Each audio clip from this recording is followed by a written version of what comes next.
Good afternoon, traders. This is Christian from Trader Group, and this is your end of day market recap for Monday, the 10th of November. A reminder, tomorrow is Veterans Day. Stock market is open, bond market is closed, but bond market, ETFs, and futures still will remain open for tomorrow. Risk disclaimer in front of you. Everything that we're going through is for information purposes only. Please read the full risk disclaimer there. So Monday, SPY up 1.5%, Qs up 2.2%. They outperformed today. Small caps which were a little wobbly in the beginning of the day. They closed up 1%, and micro caps finished up 1.6%. But yes, Monday, that is now, I believe that's 10 green Mondays in a row.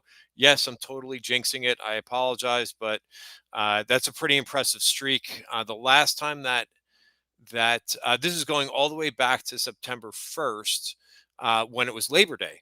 So every Monday since Labor Day has been green. That's a very impressive streak. There's a lot of, besides obviously we had some announcements this weekend about the government possibly reopening and possible stimulus, but it always seems like there's a lot of FOMO right now when you get to Monday morning, and we've seen that. There's a lot of outperformance there in some of the high growth names. That's been the trend, and if you've been using that to your advantage, it's worked pretty well. I think even last Monday, I just want to look at the stats at this really quickly. Last Monday, even though it was a down week, SPY was up 20 basis points so just barely green. What did Q do on Monday? Qs were up 0.5%. So yeah, they outperformed on Monday, and then they fell a lot on Tuesday. They were down 2% on Tuesday. So let's get to some of the themes for the day. The stocks that I'm going to go over in today's video are are mostly, I probably will be 80% of the same stocks that I went over on Friday. They acted really well. If you're a regular viewer of my video, you know that I stick with relative strength. For me, I only want to own the best. I sometimes insert a lot of sports analogies into my either end of day videos or videos with members. Football is one of I love to use baseball analogies, but football, I use basically whatever season it is. But I always think about on the field football that you could only put 11 players on the field, and you kind of think about your best players. You only want to put your best players, so that's why I go over the names that are acting the best. I compile every quarter, which you heard me talk about this a lot if you watch my videos about how every quarter I compile a strong earnings list. We've got well over 100 names from over the last couple of weeks of earnings season. So those names, I think some of them have held up really well. And are, as I always say, you're going to find new market leadership because companies change personalities when they have a strong quarter or when they have a weak quarter too. We often see that weak quarter, stock usually becomes dead money for the next quarter until they report until they report their next earnings, or unless they come out with some other, market feature or something else, innovative that can kind of change the tone. So let's get back to the price action for the day. What I thought was pretty interesting for the day, and always gap ups, of course, are difficult to come in and think that you're going to put on a lot of risk. You really have to be somewhat positioned for them. What I normally do is on gap up days, I try to always be a net seller. And I was even selling some things pre-market today, just to lock in something. And then I kind of wait and watch to see how things progress. And I'll talk a little bit about that. But that's always the game plan with the gap up. So, it could be frustrating if you're more of a day trader and looking for things to kind of trade to the long side or short-term trader. That's why I'm always, not, I shouldn't say always. That's why for the better part of my retail career, I was an institutional trader prior. But for the better part of my retail trading career, I'm a swing trader, and I'm also a long-term investor. I manage two different portfolios. You just kind of have to go where the money is, and over time, the money is made by buying the close and selling the open, or at least buying not buying the open, right? That's the worst over time, right? If since SPY has been around, and you could put this in Grok. I'm not going to go into this because I didn't want to go over this in this particular video, but just put in AI. The difference between buying the close and selling the open versus doing the opposite over the last 30 years, and the results are phenomenal. So that's why I always, will play it that way. And you have to hold positions to get advantage of that. It's not to say that you won't ever get a trending day in the market, but for the most part, and you could see the Qs were up 2.2%. They did rally over the session. So there was money to be made there, but chiefly the majority of the money is always made in the after hours market. All right. So let's get to some of the charts, and then I will go over some of the sectors like you see solar. They were up 4.9%, and they went up after the open. Whereas some of the power generation, like the crypto stocks like IREN, CIFR, they still finished up on the day, but there was some selling there. Same thing with uranium stocks for the day, right? So again, that's just something to observe, is that these things were not bought. They were actually sold into a little bit. And same thing with a few other sectors: retail, utilities, um, biotech to some extent, even though XBI was still up 1% for the day, kind of came in a little bit. Metals and mining did fall. I want to talk about that group. I want to talk about gold and Bitcoin too, if I remember to. But look at the gold miners, up 1%. These things were really hot. This is up 4.7% today. So believe it or not, solar, gold miners, uh, clean energy, those were semis were up 3% too. That's no slouch, seeing up 3.1% today. Very, very good there. And, it kind of reinforces where the market leadership is. Okay, so let's get to some technicals. And the way that I phrased this earlier today, I put out every day I put out a midday note. Today I put out a midday video because I wanted to go over what my strategy is now that we've had this bounce, and now that we're back above value. And I went through all my open positions as well as a couple other themes. If you like seeing that type of thing, please make sure that you're signed up to my midday note. You can get the free version. You can check that out. But really, the paid version is $20 a month. It's not it. If I would try it, try it for a month, 2 months. If you don't like it, you can cancel it, and you're not giving up too much money there. That's ttgtrading.substack.com. So ttg trading.substack.com. Check it out, and please subscribe for a month. If you don't like it, it's only $20 a month. So here's the plan, right? So we'll keep it simple, and I really went over this in detail last week, how we were kind of trending lower. We came down, almost touched the bottom of the value area, and then we bounced, really on that last VPOC takeout. This was Friday, and I reviewed this in Friday's video, and we didn't complete. We did not complete going all the way down to the bottom of the value area. We certainly don't have to, and we found demand there. We found demand right at one of these VPOCs. Again, I thought it could be here. I was wrong in the beginning of the week as we fell and we spilled lower, and really it was that last VPOC. So again, value areas, MarketWebs giving us a really good roadmap of where possible demand is.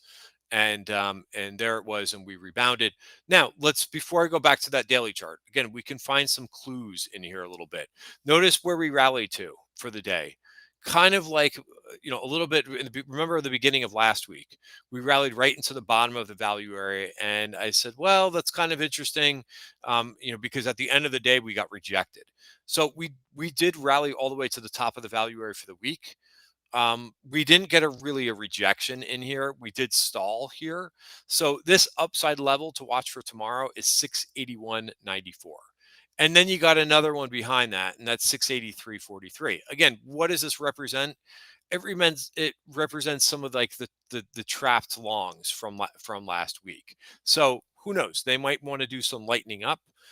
Clearly, that was the high point last week when we rallied right into the bottom of the value area for the week and got rejected. So these are the two levels to watch for SPY. Now, am I going to trim a lot here? I didn't really, in terms of, I have a long index position on via options. So maybe I should have today, but I decided not to.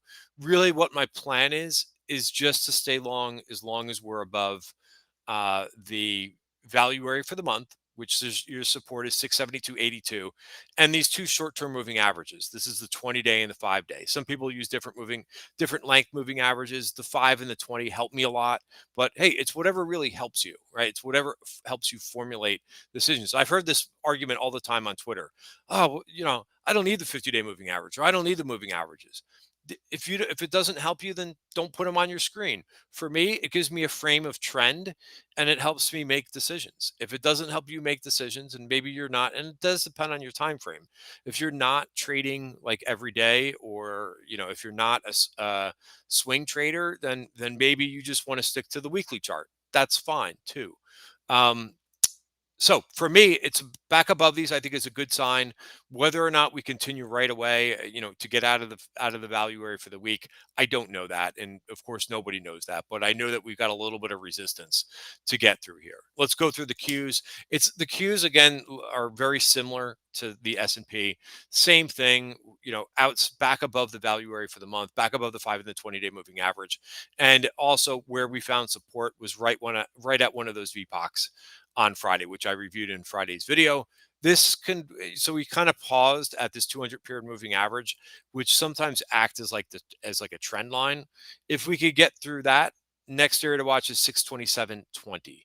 That's your resistance. IWM, which has kind of been doing its own thing all year long.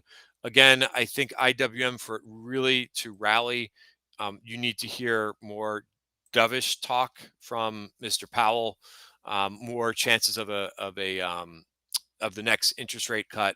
For now, this is back inside the value area. Also note the VPOC reversal on Friday and move back here. So bullish 80% roll, and that's up to that's up to 248.34. All right, so that's the indices. Let me go through. So again, this is a little bit difficult. The IWM. I always will go towards the clean setups. The more difficult things, I think younger traders try to always gravitate towards more the most difficult charts, because it's almost like a puzzle. Sometimes you want to solve the most difficult puzzle. Not in trading. You want the easiest setup in trading. You don't want the most difficult puzzle, right? You want as many things that are straightforward. I've been teaching traders for a long time, and I always get questions on the stocks that are not looking the best, right? That are in a downtrend, and I feel like, number one, I think sometimes traders think that they're a good buy, who are not really familiar with technical analysis. And number two, sometimes people just gravitate towards the most difficult things because they think, oh, no one else has been able to solve this, but I'll be able to solve this. Not me. I'll take the easiest trades all day long, right? We're about making money here, not trying to solve difficult puzzles. So that's kind of what IWM is to me. It is above the 50-day moving average, and you can use a support of 242.17 if you really want to tackle that one. All right. Let's go to this big guy, NVIDIA. This worked really well. I did take another target in this today. I like buying NVIDIA on dips. I have not really been able to really do much else recently with it. Again, I feel like a little bit of deja vu all over again, because I talked about this stock on Friday, but this really worked well. The stock was up. I wasn't expecting it to be up 5.8%, but hey, that also jumps outside of the value area. And I will remain long the balance of my NVIDIA position that I put on Friday, right at this turn down here. Look, VPOC takeout and at the bottom of the value area, and right on this candle is where I went long NVIDIA. I don't always catch them that cleanly, but that was a nice clean one. Right. I don't always drink beer, but when I do, it's never mind.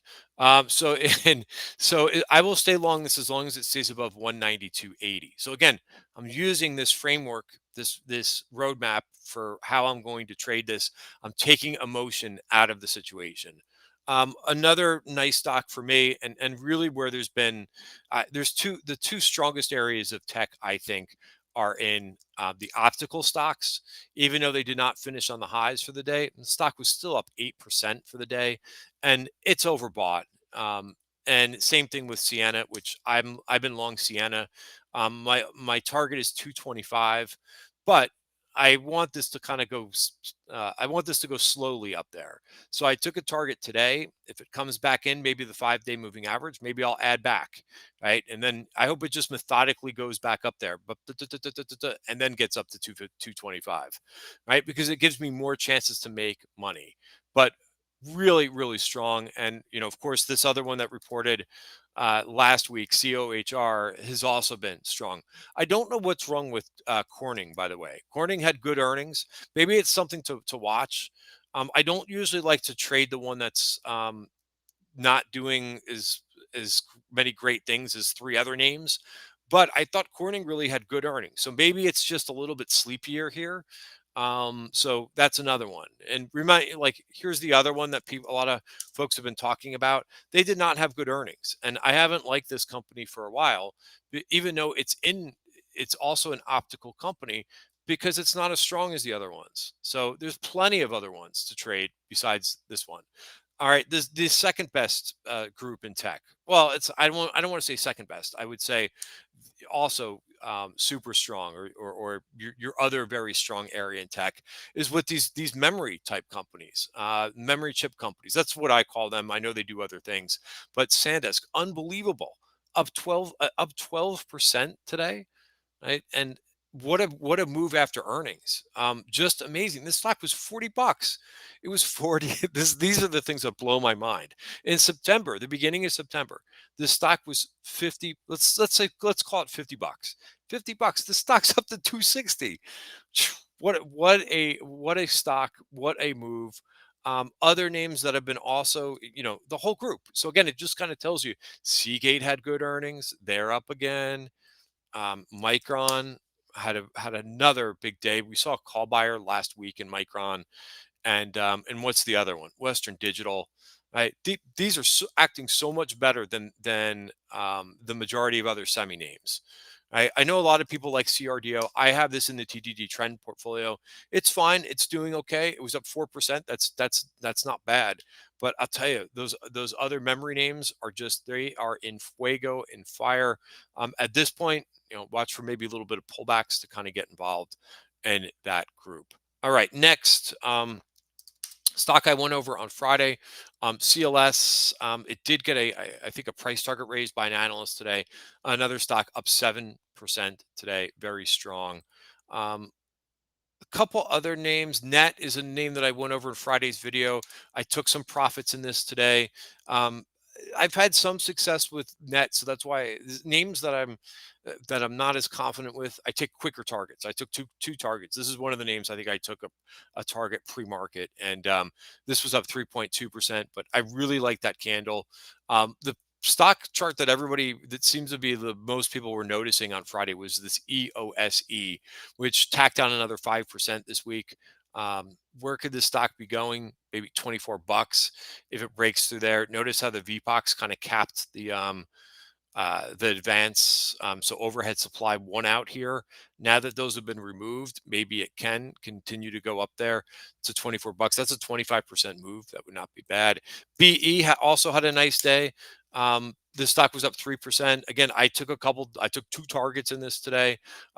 Right around the high of the day today. I think that was around 146 and a half. I took today. So nice to get profits. So again, like I said, I'm a seller into gap ups, and then we can kind of go from there. Couple other things I was just going to go over. Palantir, we saw some. I think it was January 2007. 200 strike calls. This one caused me some frustration last week. I had tried to trade, I think, twice last week, and it didn't really work. It is a name that's in the TTG trend portfolio as well. But look at the move today, up 8.8% today. Gets above all this crap in here. Gets back above the value area, gets back above the 20 and the 5-day moving average, and kind of shook everybody up a little bit. Remember, they had strong earnings too. Same thing I thought with Robinhood. Robinhood advanced, but didn't get back into the value area. Watch this 135.73 level. So this one has more work to do, right? And might spend some time in a little bit of digestion. CoreWeave reported after the close.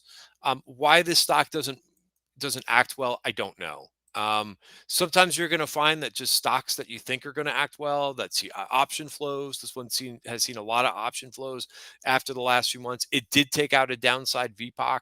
Maybe you could use $100 as your stop, but if it's too difficult, there's many other stocks out there. Hence, I'm going to talk about a few more. Google, I thought looked pretty good today. Saw some calls in this one. This is a new closing high for Google. Remember, they had good earnings, and the level to trade against this one is 286.40. How about gold? Right. Again, I like to talk about sometimes things that not a lot of other people are talking about. Look at the move in gold today. Right. Here's Bitcoin, by the way, which gets all the attention.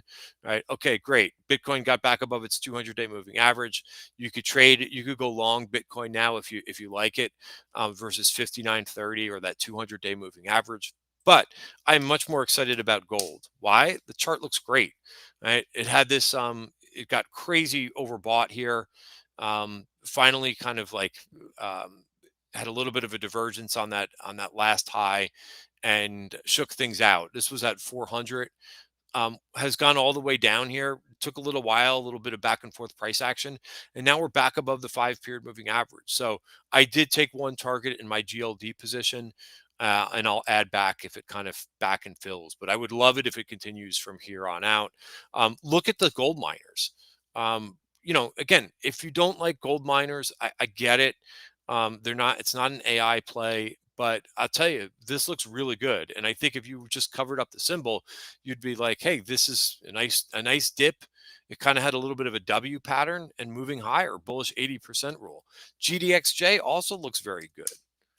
Right. This is also back above those short-term moving averages, not extended. Yes, it had a big day today, but it's just back to where it was a couple weeks ago. And I like this group. I also like XME. Now, XME did close inside value, right? I think people get mad at me when I say that this is one of the market leaders because it's not AI. Now, there's rare earth names in here, there's steel names, and of course some of those gold miners. But nice move. This is not extended. Right back above the 50-day moving average, and you can use 94.60 in this. I did get long some XME today. That was one of my new trades. Another new trade, just again, I just nibbled into this trade because I don't like to buy stocks when they're up much. But have you seen these solar stocks? Unbelievable. This is kind of funny to me because I did put CSIQ. This is just a month ago, by the way. I put CSIQ in the TTG trend portfolio. Did I put it at a 20% weight? No. Did I put it at a 10% weight? No. I put it in there at 1%. so, um, so yes, it's gone up 100% in a month, and it's a small position for me. Why did I put it in as a small position? Because I had tried the solar names a couple times and they didn't work. I think I had CSIQ back in when it was here, and I got stopped out of it. I also tried SEDG. It was like going back like 3 or 4 months ago, back in here, and it didn't work out on me. This had a huge day today, right? Some of these stocks are going up like on not great information, not great earnings too. First Solar, right? This stock looks pretty good too. Here's your support, right? Notice how it bounced right off that support level, 254, right? And then my favorite out of this group has been NXT, which I just couldn't help it, and I put on a little bit of a trade here, even though the stock is extended. I just think that there's so much strength right now in this group. Yes, it's great. It's looking like a hockey stick on the weekly chart, which I don't like, but I think that this group can continue to possibly run here. I also have ICLN in the TTG trend portfolio, which is international clean energy. Kind of stalled here. PBW might be a little bit better. That's also kind of just hanging out here at this VPOC. But so a little bit of a stall there at overhead resistance. But I really like what the solar names have been doing. Anything else that I want to cover here? GSAT, which was one of my favorite setups into the day. I got long this thing right on. No, I'm just kidding. I did not. I couldn't buy the. I could not buy the gap up on this thing today, but really nice wedge pattern here. I also like Rambus, which again, same thing, gapped up. Let's see if it kind of comes down and retests in here. But I like the Rambus chart, and name had good earnings. So I'll leave it there, guys. Really nice day. And I think a bunch of stocks to kind of, continue to watch from here and see if they can progress. Have a great night, everybody.